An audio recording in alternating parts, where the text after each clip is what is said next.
આપ સર્વોને હેતપૂર્વક જય શ્રી સ્વામિનારાયણ।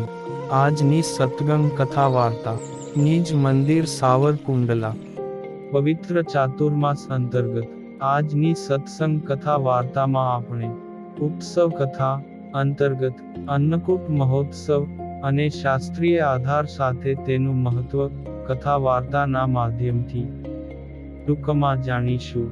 અન્નકૂટ મહોત્સવ એટલે શ્રી સ્વામિનારાયણ સંપ્રદાયના તમામ મંદિરો અને શ્રી વૈષ્ણવ હવેલીઓમાં ગોવર્ધન પૂજાના દિવસે ભગવાન શ્રી કૃષ્ણને અન્નના વિવિધ ભોગ ધરાવીને અન્નકૂટ મહોત્સવ કરવામાં આવે છે। આજે આપણે આ અન્નકૂટ ઉત્સવના શાસ્ત્રીય આધાર, તેનું તત્વજ્ઞાન અને ભક્તિ ભાવના અર્થ સાથે વિગતપૂર્વક સમજીએ। 1. અન્નકૂટનો અર્થ। અન્નકૂટ એટલે કે અન્નનો કૂટ અર્થાત અન્નનો ઢગલો। વિવિધ પ્રકારના અન્નમાંથી અનેક પ્રકારના શુદ્ધ અને પવિત્રતા સાથે સ્વાદિષ્ટ પકવાન બનાવવામાં આવે છે। રસશાસ્ત્રના આધારે આ અન્નકૂટમાં 6 પ્રકારના સ્વાદિષ્ટ રસ નિષ્પન્ન કરવાના હોય છે અને તે જ શ્રી પ્રભુને ધરાવવામાં આવે છે। આ 6 રસની અંદર તમામ પ્રકારની સૂકી કે ભીની વાનગીઓ આવી જાય છે। તે રસ જેવા કે તુરો, તીખો, ખારો, ખાટો, ગળ્યો અને કડવો। આમાં 6 રસમાં તમામ પ્રકારના વ્યંજન અને કઠોળ પણ ભળતા હોય છે। આ તમામ વાનગીઓ વિવિધ પ્રકારના શુદ્ધ મસાલા અને ઘી, તેલ તથા કેળના પાણીના સંમિશ્રણ પૂર્વક બનાવવામાં આવે છે। આ તમામ સામગ્રીના અલગ અલગ થાળ ભરીને વ્યવસ્થિત રીતે ગોઠવી ભગવાન સ્વયં આરોગે છે તેવા પવિત્ર ભાવ સાથે અર્પણ કરવામાં આવે છે।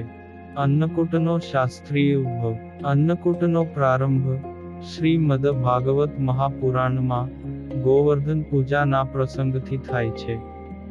જ્યારે ગોવર્ધન પૂજાના દિવસે ગોકુળવાસીઓએ ઇન્દ્રના યજ્ઞને બદલે ગોવર્ધન પૂજન કર્યું અને ગોવર્ધન સ્વરૂપ એવા ભગવાન શ્રી કૃષ્ણને અન્નનો કૂટ ધરાવ્યો, ત્યારથી અન્નકૂટની આ પવિત્ર અને સાત્વિક પરંપરા શરૂ થઈ છે। 2. શાસ્ત્રીય આધાર। શ્રીમદ ભાગવત મહાપુરાણના સંદર્ભ પ્રમાણે તો ગોવર્ધન પૂજાના પ્રસંગે ભગવાન શ્રી કૃષ્ણ સ્વયં વ્રજવાસીઓને કહે છે કે તમારે ઘણું અન્ન અર્પણ કરવું જોઈએ। આ ગોવર્ધન પર્વત આપણા પિતૃરૂપ છે।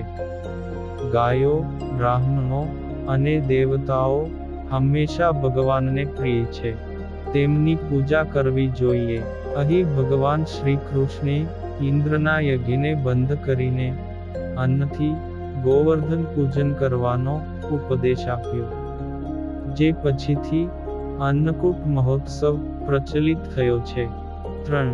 અન્ન અર્પણની પાછળનું તત્વજ્ઞાન એ છે કે અન્ન છે તે પરમેશ્વરની સજીવ પ્રાણી સૃષ્ટિ માત્રના જીવનનો આધાર છે। આ અન્ન ભગવાનની કૃપાથી જ પ્રાપ્ત થાય છે, તેથી અન્નકૂટ એટલે ભગવાન શ્રી નારાયણનું આપેલું છે। તે તેઓને જ સમર્પિત ભાવથી અર્પણ કરીને કૃતજ્ઞતા વ્યક્ત કરવાનો ઉપક્રમ છે કે હે પ્રભુ, તું જ અમારો પાલન કરતા છે। આમ શાસ્ત્રો પણ કહે છે, અન્ન એ બ્રહ્મરૂપ છે, કારણ કે એ જીવનમાં પ્રાણ ને શક્તિ આપે છે। માટે અન્નનું અતિશય વધુ ઉત્પાદન કરવું, અન્નની ટીકા, નિંદા કે આલોચના ન કરવી। આમ અન્નમાં ભગવાનનો અંશ છે, એટલે જ તો અન્નનું અતિશય સન્માન કરવું જોઈએ। 4. વૈષ્ણવ આગમ અને સ્મૃતિ ગ્રંથ આધારે શ્રી વૈષ્ણવ આગમ ગ્રંથોમાં અન્નકૂટની વિધિનું વર્ણન જોવા મળે છે, જે ભક્તિપૂર્વક અન્નકૂટ ભગવાન શ્રી વિષ્ણુને અર્પણ કરે છે। તેને સર્વ સમૃદ્ધિ, આયુષ્ય સ્વર્ગ તથા મોક્ષ પ્રાપ્ત થાય છે. ભગવાન શ્રી સ્વામિનારાયણે અનેક સ્થાનો ઉપર અન્નકૂટ ઉત્સવ કરેલા હતા, જેમાં આદરેજ અને ગઢપુરનો અન્નકૂટ ઉત્સવ શ્રી સ્વામિનારાયણ સંપ્રદાયમાં ઐતિહાસિક મહત્વ ધરાવે છે. ભગવાન શ્રી નારાયણને સમર્પિત અન્નકૂટનો પ્રસાદ લોકોની અંદર ધાર્મિક, આધ્યાત્મિક અને સામાજિક એકતાનું પ્રતિનિધિત્વ કરે છે. 5. અન્નકૂટના દિવસે વિશેષ વિધિ. આ દિવસે શ્રી સ્વામિનારાયણ સંપ્રદાયના મંદિરોમાં અને વૈષ્ણવ હવેલીઓમાં ભગવાન શ્રી નારાયણને રાંધેલ ભોજન, મિષ્ટાન, ફળ, દૂધ, ઘી વગેરેના અનેક પ્રકારના ભોગ ધરાવવામાં આવે છે. આ પછી ભગવાનને નૈવેદ્ય અર્પણ કરીને પ્રસાદ રૂપે વિતરણ કરવામાં આવે છે. આ દિવસે અન્નમય યજ્ઞ તરીકે સમર્પિત થાય છે, અને એ ભગવાન આપણા જીવનમાં અન્નદાતા છે, અને તે સ્વરૂપે કૃપા માટે પ્રાપ્ત થાય છે. 6. અન્નકૂટનો ભાવાર્થ એટલે ભક્તિનો ઉત્સવ, અહંકારનો ત્યાગ એ અન્નકૂટનો સંદેશ છે. પ્રેમ, સ્નેહ સાથે પોતાના હૃદયનો ભાવ ભગવાન શ્રી નારાયણને સમર્પિત કરવો તે છે. અને અન્નના દાતા તો ભગવાન શ્રી નારાયણ છે, મનુષ્ય તો ફક્ત સાધન છે. આમ ભાવપૂર્વક સમજવું તે જ અન્નકૂટનો સાચો અર્થ છે. શ્રીમદ ભગવદ્ ગીતા પણ કહે છે કે અન્નથી જ સર્વ જીવ પ્રગટે છે. અન્ન એટલે માનવ જીવનના પાલન અને અસ્તિત્વની ચાવી, અને ભગવાન શ્રી નારાયણ જ તેનું મૂળ કારણ છે. ભક્તિનો સાર પણ એ જ છે, અને અન્નકૂટ મહોત્સવ પણ આપણને એ જ શીખવે છે કે સ્વયં ભોગ ન કરો, પ્રથમ ભોગ ભગવાનને ધરાવો. ભગવાન શ્રી નારાયણ પણ અન્નના પ્રસાદ રૂપે આપણા જીવનમાં સાત્વિક ઉર્જા આપે છે, જેનાથી આપણે પણ પ્રસન્ન થઈએ છીએ. જ્યારે આપણે ભગવાનને અન્ન અર્પણ કરીએ ત્યારે એ અન્ન પ્રસાદ રૂપે પવિત્ર બને છે, જે ભક્તિને પોષે છે અને દૈવી કૃપા આપે છે. જે લોકો ભક્તિપૂર્વક અન્ન અર્પણ કરીને ભગવાન વિષ્ણુને પ્રસન્ન કરે છે, તેનું આ સમર્પણ મહાયજ્ઞ સમાન છે, જે સર્વ સિદ્ધિ આપે છે. આમ આપણે અન્નનું મહત્વ જાણ્યું, અને હવે પુરુષોત્તમ નારાયણ શ્રી હરિએ ગઢપુરમાં ઉજવેલા અન્નકૂટ મહોત્સવનું વર્ણન સાંભળીએ, જેનો પૂર્વ ઇતિહાસ એવો છે જે શરદ પૂર્ણિમા પૂર્ણ થતાં જ લાડુબા જીવુબાની આગેવાની નીચે અન્નકૂટની સામગ્રી મંગાવી સત્સંગી મહિલા વૃંદ દ્વારા અનાજ સાફ કરવાની સેવા જોરશોરથી ચાલતી હતી. જેતલપુરથી ગંગામાં પણ આવી ગયેલા તે શ્રી હરિ ગંગામાના હાથનો જથાળ જમતા હતા. આપણા જીવનમાં અન્નકૂટનું સ્થાન મહત્વભર્યું છે. આ સમયમાં પૃથ્વી, જળ, ધન, ધાન્ય ને ફળ ફૂલથી પરિતૃપ્ત હોય છે. દિવાળી ખેડૂતો અને વેપારીઓનું મહાપર્વ ગણાય છે. આ બંને અહિંસાના પ્રતીક ગણાય. અન્નકૂટ શક્તિ ઉપરાંતનો ભક્તિ ઉત્સવ છે, જેમાં 32 ભોજન, 32 વ્યંજનો વાળા 56 ભોગ ધરાવાય છે. અન્નકૂટમાં ગોવર્ધન પર્વત શણગારવામાં આવે છે. ગોવર્ધન એટલે ગાયના છાણનો નાનકડો ડુંગર, તેના ઉપર ધજા ખોસવાની હોય છે. ઇન્દ્રનું માન ખંડન કરવા માટે ભગવાન શ્રી કૃષ્ણચંદ્રએ ગોવર્ધન પૂજા રાખેલ હતી. પછી તો લોહ દુર્ગોનો વજ્રથી નાશ કરનારા ઇન્દ્ર ગર્વરહિત ને નિર્માની થઈ પ્રભુને નમી પડ્યો. નંદજીને ત્યાં પ્રગટ થઈ શ્રી કૃષ્ણચંદ્રએ ગોવર્ધન આગળ અન્નકૂટ ઉત્સવ પ્રારંભ કરેલો. ગઢપુરમાં સાંખ્ય યોગી ને કર્મયોગી પોતપોતાની પાત્રતા પ્રમાણે ધાન્ય ખાંડવા, દળવા, પાપડ વણવા, દૂધની તથા ચણાના લોટની આઈટમો બનાવવી વગેરે સર્વ સેવામાં મંગળ ગીતો, સ્તોત્રો, ભજનો ગવાતા હોય ને 2 રસોડા ચાલતા હોય, એકમાં પ્રભા શંકર વિપ્રની આગેવાની અને બીજામાં ગંગામાની આગેવાની. એક બાજુ કીર્તનોનો મીઠો સૂર અને ભક્તિમય વાતાવરણ સર્જે છે, એક બાજુ મોટા ટોપ, કાથરોટ, ઝારા, કડછા, થાળીઓના સેવા સહયોગી અવાજ. તેજાના તૈયાર થતા પકવાનોમાં તેજાનાનો સુગંધ, તળેલ વાનગી અને માવાની વાનગીઓ બનવા લાગી.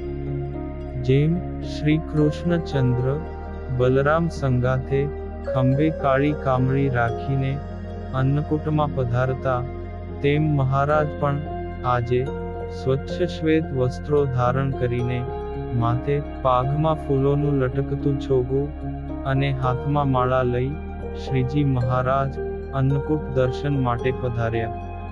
પછી વાસુદેવાનંદ વર્ણીએ 64 વાટકા વાળો સુવર્ણ થાળ વાસુદેવ નારાયણને ધરાવ્યો ને શ્રીજી મહારાજની આજ્ઞાથી મુકુંદાનંદ વર્ણીએ આરતી ઉતારી અને પ્રગટ ભગવાન એવા હરિકૃષ્ણ મહારાજે વાસુદેવ નારાયણની મૂર્તિને 2 હાથ જોડી પ્રણામ કર્યા અને પછી મૂર્તિઓની સામે પાથર્યા વિનાની જમીન ઉપર બેસી જઈને સભા કરી.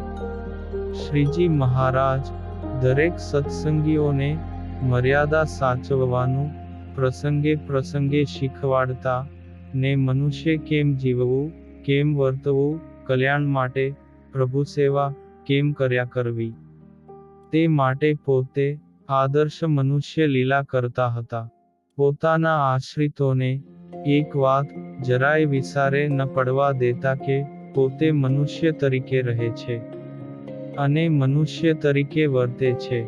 પછી શ્રી હરિએ બ્રહ્મમુનિને અન્નકૂટોત્સવનું પદ ગાવા માટે આજ્ઞા કરી અને પછી પ્રેમસખી તરફ જોયું અને અન્નકૂટનું પદ ગાવા માટે આજ્ઞા કરી એટલે હર્ષાશ્રુ ભરી આંખે પ્રેમાનંદ મુનિએ સારંગી ઉઠાવી અને મૃદંગ, સરોદ, ખંજરી, સિતાર, દુક્કડ વગેરે ગાયક સંતોના હાથમાં ઝણઝણી ઉઠ્યા.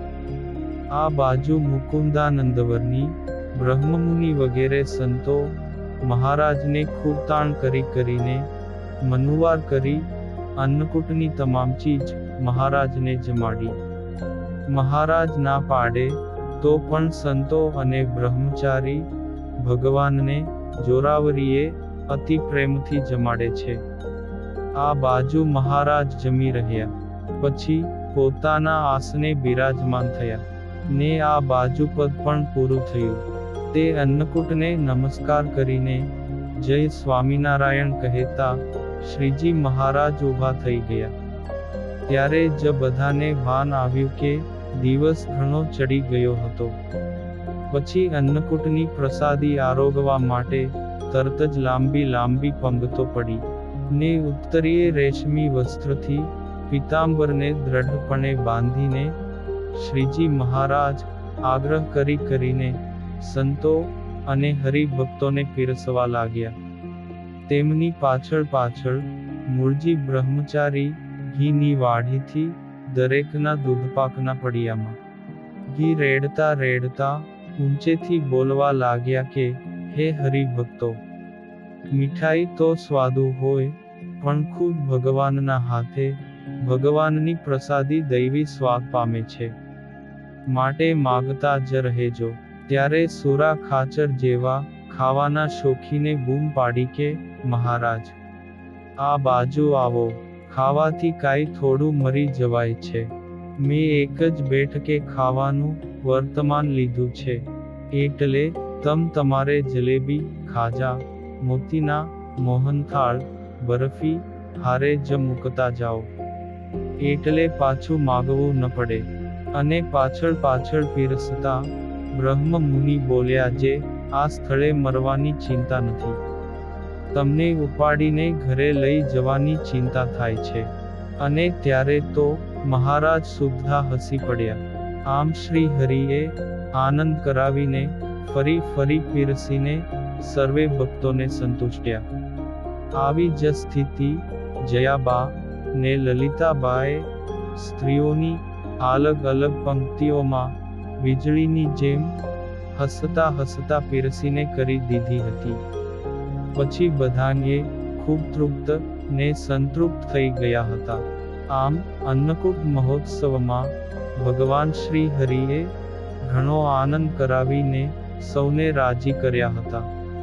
અને હવે પછીની કથા વાર્તા આપણે આગળના ભાગમાં સાંભળશું. અત્યારે આપ સર્વોને ભાવથી જય શ્રી સ્વામિનારાયણ.